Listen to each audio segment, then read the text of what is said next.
मार्गं सत्यं जीवन यीशु, प्रियतम यीशु, अनुपम यीशु।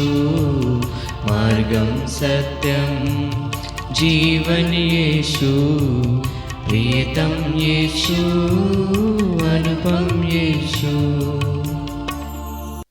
सबको जय यीशु की। आज की रोटी कार्यक्रम के द्वारा ईश्वर का जीवंत वचनों को सुनने के लिए मैं आप सभी लोगों का स्वागत करता हूं। आज के दिन में हम लोगों को प्रभु हम लोगों से बताता है कि वह ईश्वर जो हम सबों को निरंतर माफ़ करता है, क्षमा करता है, दया दिखाता है, हमें भी, मुझे और आपको, हम सबों को भी वही दया दिखानी चाहिए, माफ़ करना चाहिए, तब जाके हम भी उस ईश्वर से माफ़ी मांग सकते हैं। आज के पहले पाठ में अजरिया आग के बीच में खड़े होकर ईश्वर से यही कहता है, ईश्वर अपनी दया को याद कर। और ईश्वर की दया हम पर रहेगी तभी जाके हम तरक्की करेंगे, फलेंगे, आगे बढ़ेंगे। ईश्वर की दया हम पर नहीं रहेगी, हम टिक नहीं पाएंगे, क्योंकि हम सब के सब ईश्वर के सामने बहुत बड़े पापी हैं। हो सकता है कुछ लोग ज़्यादा पापी हैं, कुछ लोग कम पापी हैं, लेकिन ये बात स्पष्ट है कि हम सभी पापी, हम सबों को निरंतर प्रभु की दया की आवश्यकता है। इसलिए हमें दूसरों पर दया दिखाने की ज़रूरत है, दूसरों को माफ़ करने की ज़रूरत है, तब जाके हमारे पापों की माफ़ी हमें मिल जाएगी। आइए हम आज के पहले पाठ और सुसमाचार को सुनें। नबी दानियल का ग्रंथ अध्याय 3 पद संख्या 25, 34 से 43। अजरिया अग्नि के बीच खड़ा होकर ऊंचे स्वर से इस प्रकार प्रार्थना करने लगा, तो अपने नाम का ध्यान रख, हमें सदा के लिए ना त्याग, हमारे लिए अपना विधान रद्द ना कर। अपने मित्र इब्राहिम, अपने सेवक इसहाक तथा अपने भक्त इज़राइल को स्मरण कर, अपनी कृपा दृष्टि हम पर से दूर ना कर। तूने उनसे यह प्रतिज्ञा की थी कि मैं आकाश के तारों की तरह और समुद्र तट के बालों की तरह तुम्हारे वंशजों को असंख्य बना दूंगा। हे प्रभु, संख्या की दृष्टि से हम सब राष्ट्रों से छोटे हो गए हैं और अब हमारे पापों के कारण पृथ्वी भर में हमारा अपमान हो रहा है। अब तो ना राजा है, ना नबी है, ना नेता, ना होम, ना यज्ञ, ना बलि और ना धूपदान। कोई स्थान ऐसा नहीं जहाँ तेरी कृपा दृष्टि प्राप्त करने के लिए हम तुझे प्रथम फल अर्पित करें। हमारा पश्चातापी हृदय और हमारा विनम्र मन मेढ़ों तथा सांडों और हजारों पुष्ट भेड़ों की बलि जैसे तुझे ग्राह्य हों। आज तेरे लिए यही हमारा बलिदान हो। ऐसा कर कि हम पूर्ण रूप से तेरे मार्ग पर चलें, क्योंकि तुझ पर भरोसा रखने वाले कभी निराश नहीं होते। अब हम यह दृढ़ संकल्प करते हैं कि हम तेरे मार्ग पर चलेंगे, तुझ पर श्रद्धा रखेंगे और तेरे दर्शनों के लिए तरसते रहेंगे। हमें निराश ना होने दे, बल्कि हम पर अपनी सहनशीलता तथा महती दया प्रदर्शित कर। हे प्रभु, अपने अपूर्व कार्यों द्वारा हमारी रक्षा कर और अपने नाम को महिमान्वित कर। प्रभु की वाणी। अनुवाक्य। हे प्रभु, अपनी दयालुता याद कर। हे प्रभु, तू मुझे अपना मार्ग दिखा, तू मुझे अपना पथ बता, मुझे अपने सच्चाई के मार्ग पर ले चल और मुझे शिक्षा देने की कृपा कर, क्योंकि तू ही मेरा ईश्वर और मुक्तिदाता है। अनुवाक्य। हे प्रभु, अपनी दयालुता याद कर। हे प्रभु, अपनी करुणा और दयालुता याद कर जो अनंत काल से बनी हुई है।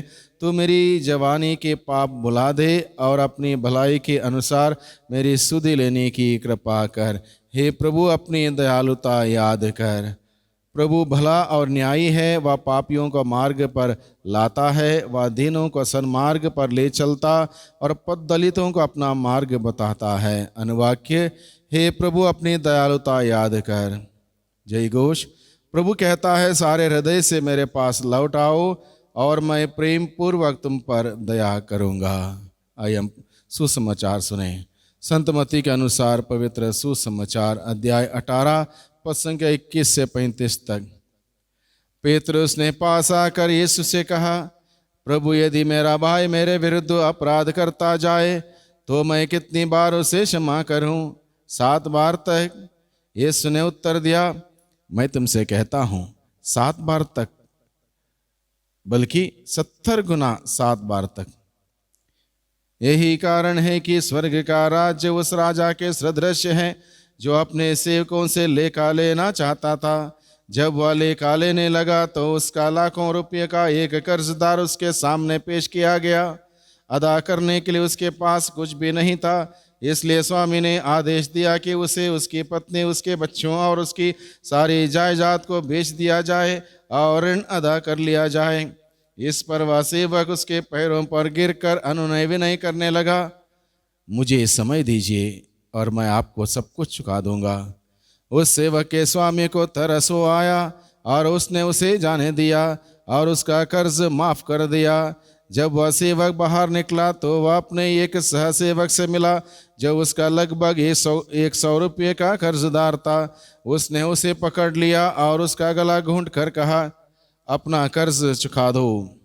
वह सेवक उसके पैरों पर गिर पड़ा और यह कहकर अनुनय विनय करने लगा, मुझे समय दीजिए और मैं आपको चुका दूंगा। परंतु उसने नहीं माना और जाकर उसे तब तक के लिए बंदी गृह में डलवा दिया जब तक वह अपना कर्ज ना चुका दे। यह सब देखकर उसके दूसरे सहसेवक बहुत दुखी हो गए और उन्होंने स्वामी के पास जाकर सारी बातें बता दी। तब स्वामी ने उस सेवक को बुलाकर कहा, रे दुष्ट सेवक, तुम्हारी अनुनय विनय पर मैंने तुम्हारा सारा कर्ज माफ कर दिया था।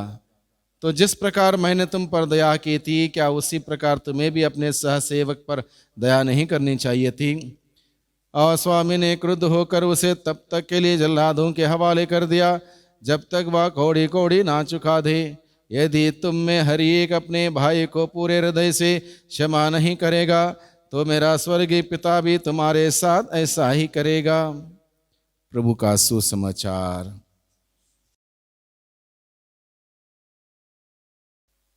प्रभु क्रिस्त में प्यारे भाइयों बहनों, अजरिया आग के बीच में खड़े होकर ईश्वर से कहता है, प्रभु अपनी दयालुता याद कर, क्योंकि अपनी परेशानी में, संकट में उस ईश्वर की दया की याचना करता है और ईश्वर पर गुहार लगाता है। कहता है, ईश्वर अपनी दयालुता याद कर, क्योंकि ईश्वर की दया पर ही हम सभी पलते हैं। ईश्वर की दया हम पर नहीं पड़ेगी, उसकी करुणा की दृष्टि नहीं रहेगी तो हम में से कोई नहीं टिक सकता। इसलिए प्रभु की दया अति आवश्यक है हम सबों के लिए।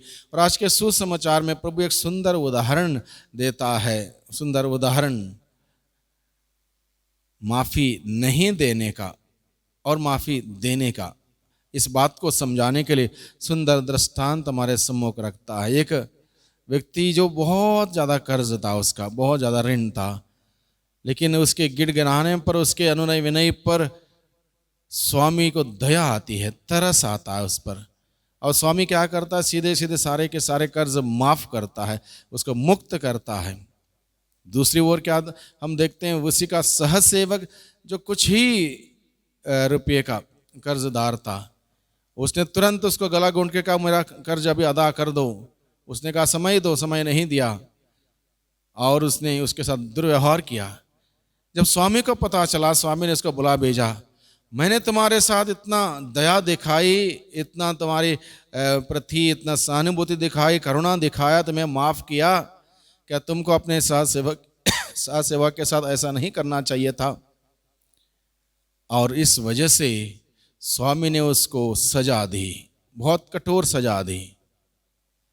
तो मेरे और आपके साथ भी यही हो सकता है। इसी उदाहरण के द्वारा प्रभु हमें सिखाता है, बताता है, जो ईश्वर मेरा और आपका दिन प्रतिदिन का तमाम गुनाह, गलती, पाप, अपराधों को अनदेखा करता है, माफ़ करता है, क्षमा करता है।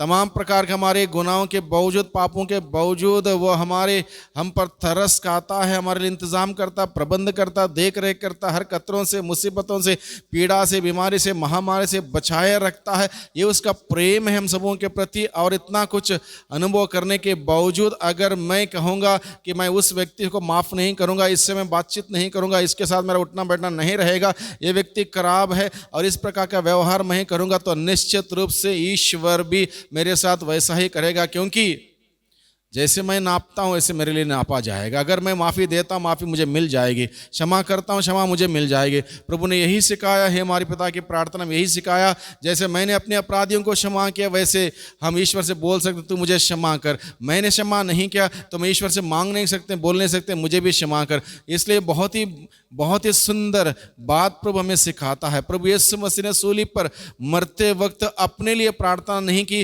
प्रभु से ईश्वर से नहीं कहा ईश्वर मुझे बचाए, संकट से मुझे मुक्त कर दे, मुझे छुटकारा दे, और ऐसे कोई व्यक्तिगत प्रार्थना नहीं की। प्रभु ने सबसे पहली प्रार्थना ये की पिता इन्हें क्षमा कर क्योंकि ये नहीं जानते। दुश्मनों के लिए प्रार्थना की, यानी कि क्षमा किस हद तक देने की जरूरत है प्रभु अपने जीवन के उदाहरण के द्वारा मुझे और आपको सिखाता है। प्रभु ने अब्बा पिता से प्रार्थना करते हुए कहा पिता इन्हें क्षमा कर, इनको सजा मत दे।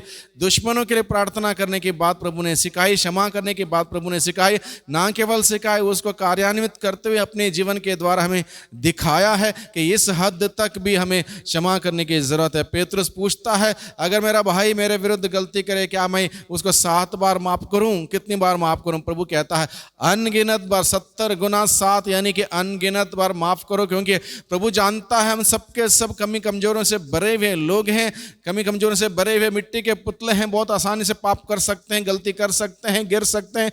इसलिए हर बार जब हम गिरते हैं हमें उठने की जरूरत है, माफी मांगने की जरूरत है, क्षमा याचना करने की जरूरत है, और ऐसे करने पर प्रभु हमें आश्वासन देता है हमें क्षमा मिल जाएगी, निश्चित रूप से हमें क्षमा मिल जाएगी। और हमें क्षमा मिलनी हो तो सबसे पहले हमें एक दूसरे को माफ करना होगा, एक दूसरे को क्षमा करना होगा। और ये इतना आसान नहीं है, बोलना आसान है, बताना आसान है, पढ़ना आसान है, सुनना आसान है, लेकिन इस काम को करने के लिए हमें ईश्वर की अतिरिक्त कृपा की जरूरत है। ईश्वर की शक्ति सामर्थ्य हमें मिल जाएगी, ईश्वर का प्रेम का अनुभव होगा कि ईश्वर मुझसे कितना प्यार करता है और हर दिन कितने बार मुझे माफ करता है, इस बात का एहसास मेरे अंदर होगा। मैं इस बात को आसानी से कर पाऊंगा, दूसरों को माफ कर पाऊंगा। इसलिए जरूरी है कि हम इस ईश्वर के प्रेम को अनुभव करें, ताकि प्रभु का मनोभाव धारण करते हुए एक दूसरे के प्रति सहानुभूति दिखाएं, तरस खाएं, दया दिखाएं और एक दूसरे को माफ करें, क्योंकि माफी देने से ही माफी हमें मिल सकती है। इसलिए आज के दिन में प्रभु इस विशिष्ट क्वालिटी को हमारे सम्मुख रखता है, कितना जरूरी है दूसरों को क्षमा करना, माफ करना। प्रभु इस बात की व्याख्या करता है। इसलिए आज के दिन में हम प्रभु से प्रार्थना करें। हम सभी जानते हैं कि हम सभी कितने कमजोर हैं, माफी देने में या माफी लेने में हम कितना संकोच करते हैं। इसलिए आज के दिन में हम प्रार्थना करें। प्यारे प्रभु जी, धन्यवाद देते हैं आपके जीवंत वचनों के लिए। जीवंत वचनों के द्वारा आपने हम सबों को सिखाया, बताया, समझाया कि माफ़ी देना कितना ज़रूरी है माफ़ी लेने के लिए। प्रभु अक्सर हम माफ़ी मांगते हैं आपसे, लेकिन माफ़ी देने में बहुत ही संकोच करते हैं। प्यारे प्रभु जी, हमें वो उदारता का हृदय दीजिए, आपका पवित्र प्यार से हमें भर दीजिए, ताकि आपके पवित्र प्यार से संचालित होकर हम उदारता से एक दूसरे को माफ़ कर सकें और आपसे माफ़ी मांगते हुए पवित्रता में आगे बढ़ सकें। दुआ करते हैं उद्धारकर्ता यीशु मसीह के नाम से, आमीन।